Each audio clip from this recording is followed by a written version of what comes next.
प्रभु यीशु मसीह के नाम से आपको नमस्कार और जय मसीह की। प्रभु की स्तुति और प्रशंसा हो। आज एक नए विषयों में हम जाएंगे और आज के दैनिक जीवन और दिनचर्या में प्रभु के वचन को लेकर हम चलते रहेंगे। प्रभु के नाम की महिमा हो। आज का विषय है परमेश्वर से किसी को दूर करना कितना भयानक अपराध है।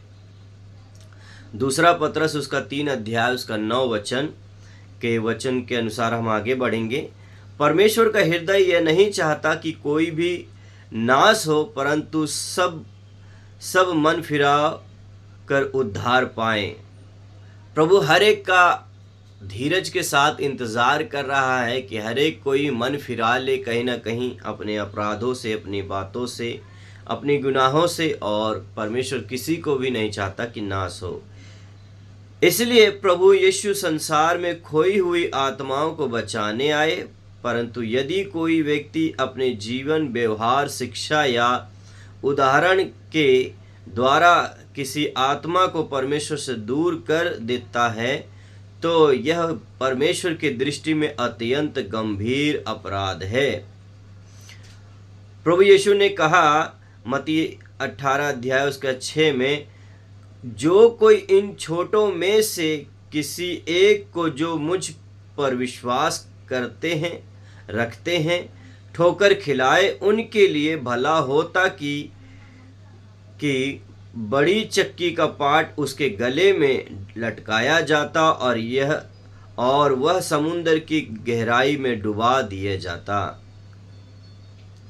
यह वचन दर्शाता है कि परमेश्वर आत्माओं को कितना मूल्यवान समझता है और उन्हें गिराने वालों के प्रति उसका न्याय कितना कठोर है। मुख्य वचन को मैं आपको बता देता हूँ। मत्ती 18 का 6 वचन, लूका 17 अध्याय का 1 से 2 वचन, रोमियो 14 अध्याय का 13 और पहला कुरिन्थियों 8 अध्याय का 9 से 12 वचन। इन सब बातों में वो एक ही चीज़ को कहता है कि यदि हम किसी को ठोकर खिला रहे हैं, किसी को अपने व्यवहार या अपने चरित्र से उसे बहका कर उसे परमेश्वर से दूर कर रहे हैं, तो परमेश्वर के नज़र में वो एक बहुत बड़े दंड के करीब है और परमेश्वर उन्हें छोड़ेगा नहीं और उनके साथ एक कठोर न्याय करने वाला परमेश्वर है। पहला पॉइंट देखते हैं, छोटे से कौन अभिप्राय हैं। छोटों से कौन अभिप्राय है।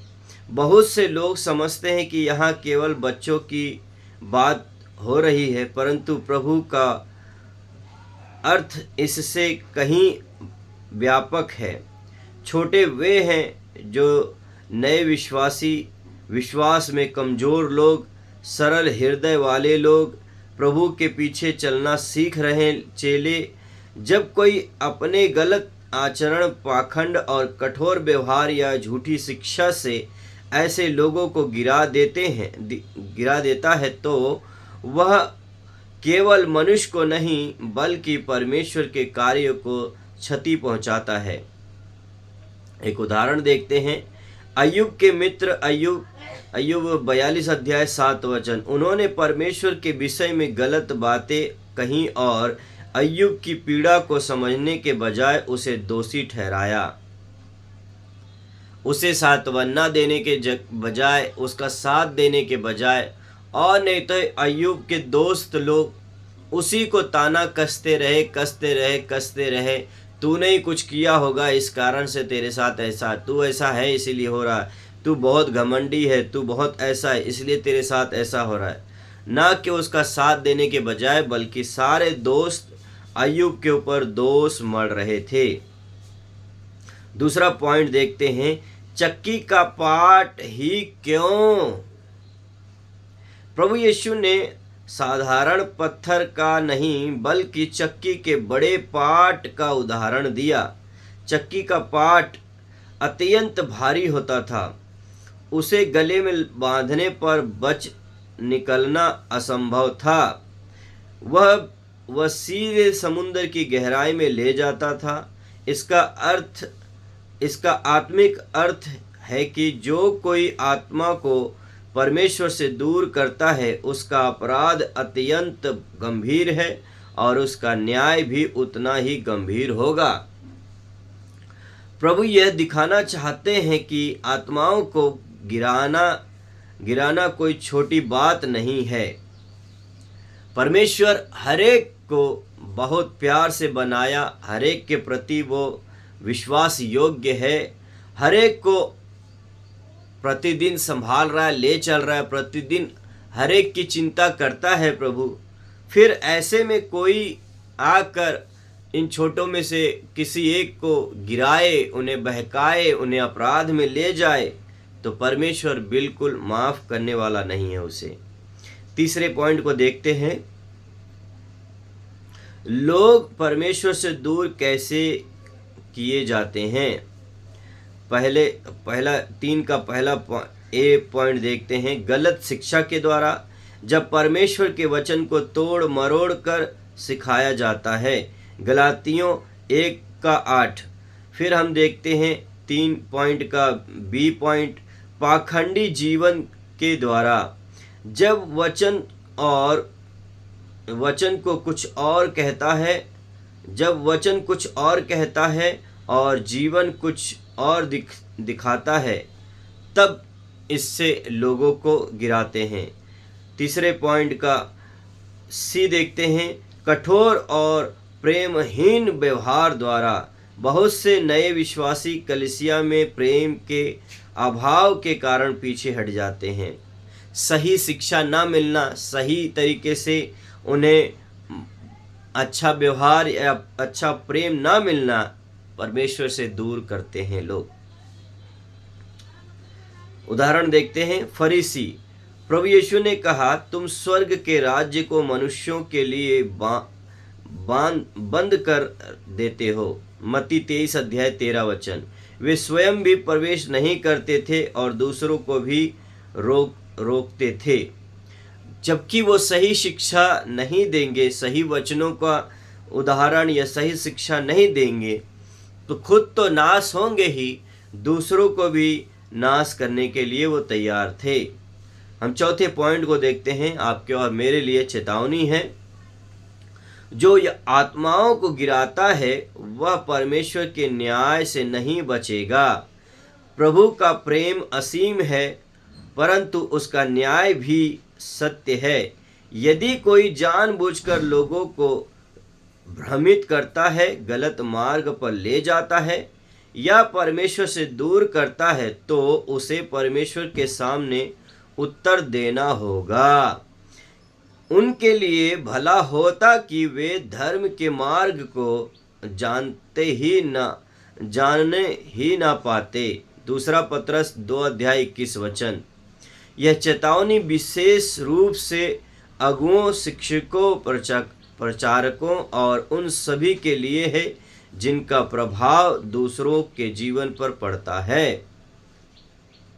याद रखें, हम अपने किसी भी ऐसे कामों से हम दूसरों को चोट ना पहुंचाएं, दूसरों को भ्रमित ना करें। परमेश्वर के वचनों से, परमेश्वर के प्रेम से किसी को भी वंचित ना करें। हम आगे निष्कर्ष को देखते हैं। परमेश्वर हर एक आत्मा को बहुमूल्य समझता है। जिसे आत्मा के लिए मसीह ने अपना लहू बहाया, उसे परमेश्वर से दूर करना बहुत बड़ा अपराध है। हमें अपने जीवन, वचनों और व्यवहार से लोगों को प्रभु के निकट लाना है, दूर नहीं करना है। प्रश्न यह नहीं कि लोग मेरे बारे में क्या सोचते हैं, बल्कि यह है कि क्या मेरे कारण लोग यीशु के और निकट आ रहे हैं। हम क्या हैं, कैसे हैं, उसको छोड़ो, पर हम अपना जीवन सही रखें। और इतना याद रखें, कहीं न कहीं हमारे जीवन से लोग प्रभु के पास आए, प्रभु को प्रेम पाए, ना कि और भ्रमित हो, ना कि और प्रभु से दूर हो जाए। आइए हम छोटी सी प्रार्थना करके समाप्त करते हैं। हे प्रेमी स्वर्गीय पिता, हम आपका धन्यवाद करते हैं आपके हर एक अनुग्रह और दया दृष्टि के लिए, कृपा के लिए। हम तेरे सामने नम्र होकर आते हैं। यदि कभी हमारे शब्दों, व्यवहारों, उदाहरण या गलत निर्णयों के कारण कोई आत्मा तुझसे दूर हुई हो तो हमें दया के अनुसार क्षमा कर। हमें ऐसा हृदय दे जो खोए हुए आत्माओं के लिए रोए। हमें ऐसा जीवन दे जो लोगों को तेरी ओर आकर्षित करे। हमें पाखंड, घमंड और गलत शिक्षाओं से बचा। हे प्रभु यीशु, हम आपकी दया, आपकी अनुग्रह को चाहते हैं। हमें तेरे प्रेम, अनुग्रह और सत्य का पात्र बना, ताकि हमारे हृदय, हमारे द्वारा प्रभु बहुतों को छुटकारा मिले, बहुतों को शांति और प्रेम मिले, बहुत से लोग तेरे राज्य में आए, प्रवेश करने पाए। हमारे जीवन को आशीषित का कारण बना, कठोर का कारण नहीं। प्रभु, हर एक भलाई के लिए आपका धन्यवाद करते हैं।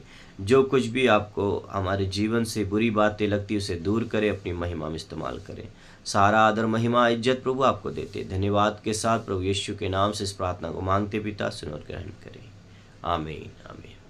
प्रभु यीशु का अनुग्रह, उसकी शांति और उसकी दया लगातार आप लोगों के साथ बनी रहे। जय मसीह की।